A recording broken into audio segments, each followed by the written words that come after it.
মৰমৰ ছাত্ৰ ছাত্ৰীসকল, আজি মই তোমালোকলৈ লৈ আনিছোঁ তীৰ্থনাথ শৰ্মাৰ ভাৰতীয় আদৰ্শত বৈৰাগ্য পাঠটোৰ কেইটামান বচা বচা প্ৰশ্ন উত্তৰ। প্ৰথম প্ৰশ্নটো হৈছে, ভাৰতীয় আদৰ্শত বৈৰাগ্যৰ স্থান কেনেকুৱা? উত্তৰ: ভাৰতীয় আদৰ্শত বৈৰাগ্যৰ স্থান উচ্চ। খ. ভাৰতীয় সংস্কৃতিৰ মূল আধাৰ কি?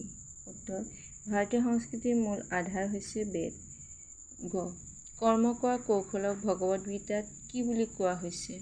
উত্তৰ: কৰ্ম কৰা কৌশলক ভগৱদ গীতাত কৰ্মযোগ বুলি কোৱা হৈছে।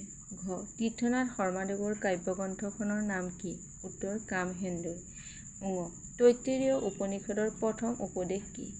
উত্তৰ: তৈত্তিৰীয় উপনিষদৰ প্ৰথম উপদেশ হৈছে সত্য আৰু ধৰ্ম, অৰ্থাৎ সত্য কথা কবা আৰু ধৰ্মৰ পথত চলিবা।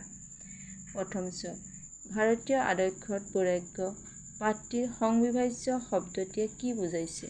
উত্তৰ: ভাৰতীয় আদৰ্শত বৈৰাগ্য পাঠটিত সংবিভাজ্য শব্দটিয়ে স্ব-উপাৰ্জিত ধন সম্পদ কেনেকৈ সমানে বিতৰণ কৰিব, ভোগ কৰিব আৰু কিভাৱে বিতৰণ তথা দান কৰিব লাগে সেই কথা সূচাইছে। 2. শ্ৰদ্ধয়া দেয়ম অশ্ৰদ্ধয়া অদেয়ম মানে কি? উত্তৰ: শ্ৰদ্ধয়া দেয়ম অশ্ৰদ্ধয়া অদেয়ম মানে শ্ৰদ্ধাৰে দান কৰিবা, অশ্ৰদ্ধাযুক্ত মন লৈ নিদিলে নহয় এনেভাৱে দান কৰা নকৰা সমান। প্ৰকৃত ত্যাগ মানে কি? এই প্ৰশ্নখিনি তোমালোকৰ আগৰ কেইবাবাৰো অহা প্ৰশ্ন, গতিকে এইখিনি ভালদৰে চাই যাবা।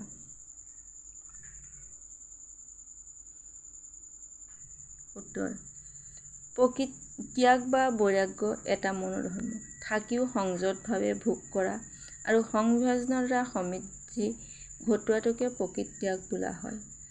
4. ঈশোপনিষদত ভঞ্জিথা মানে কি বুজাইছে? উত্তৰ: ঈশোপনিষদত ভঞ্জিথা মানে ভোগ কৰা, কিন্তু সাৱধান, ত্যাগ কৰিহে ভোগ কৰা, অৰ্থাৎ নিজে ত্যাগৰ ভাৱত থাকি আৰু আনৰখিনি লৈ আশংকা নকৰাকৈ ভোগ কৰাটোৱেই হৈছে উপনিষদৰ বিধান।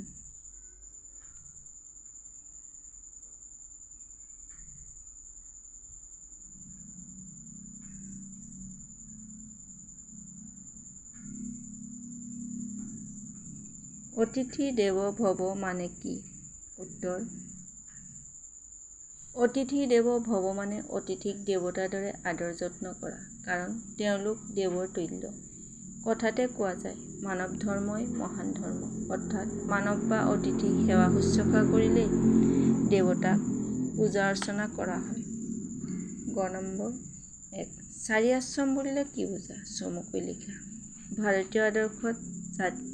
ভাৰতীয় আদৰ্শত জীৱনৰ 4টা স্তৰৰ কথা উল্লেখ কৰা হৈছে। সেইকেইটা হৈছে ব্ৰহ্মচৰ্য, গাহস্থ, বানপ্ৰস্থ আৰু সন্ন্যাস। এই আশ্ৰমকেইটাক একেলগে 4 আশ্ৰম বোলা হয়। ব্ৰহ্মচৰ্য সময়ছোৱা হৈছে জ্ঞান আহৰণৰ সময়, য'ত গুৰুৱে শিষ্যসকলক বেদৰ মন্ত্ৰ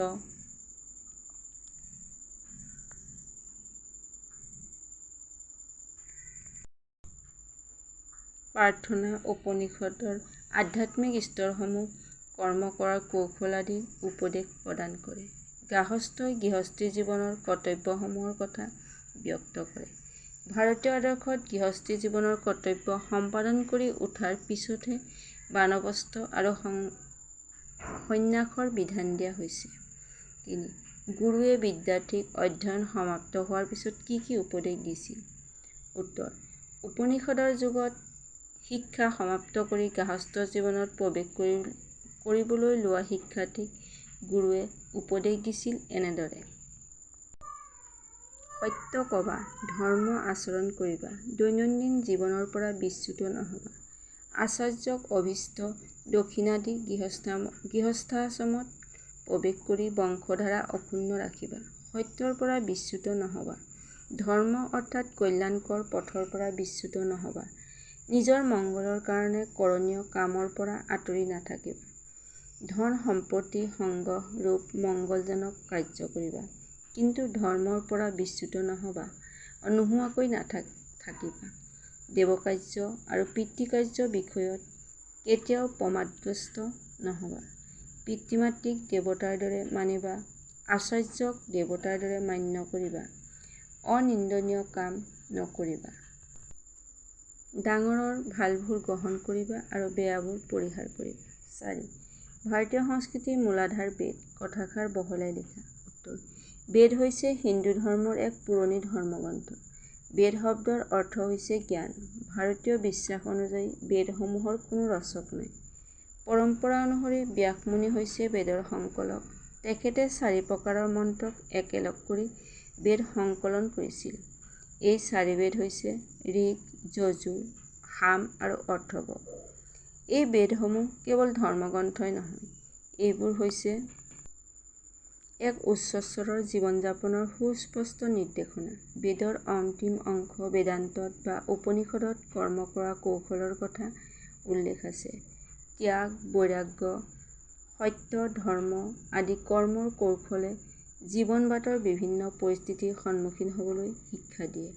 ঋগ্বেদৰ মন্ত্ৰবিলাকত তথা ঋষিসকলৰ প্ৰাৰ্থনাত এটা উজ্জ্বল সমৃদ্ধিময় জীৱনৰ কাৰণে এখন সমাজৰ প্ৰবল ধাউতিৰ পৰিচয় পোৱা যায়। বিভিন্ন ভাৰতীয় দৰ্শনত হিন্দু চিন্তাধাৰাৰ যি চৰম পৰিণতি লক্ষ্য কৰা যায়, তাৰ মূলেই হৈছে বেদ। বেদৰ মাজতেই প্ৰাচীন ভাৰতৰ ধৰ্ম, দৰ্শন, সমাজ সকলোবোৰ প্ৰতিফলিত হৈছে বুলি ক'ব পাৰি। এইদৰেই বেদৰ কৰ্ম সংস্কৃতিয়ে যুগে যুগে ভাৰতীয় সভ্যতা সংস্কৃতি গঢ় লৈ উঠাৰ সহায় কৰিছে। সেয়ে বেদক সংস্কৃতিৰ মূল আধাৰ বুলি কোৱা হৈছে।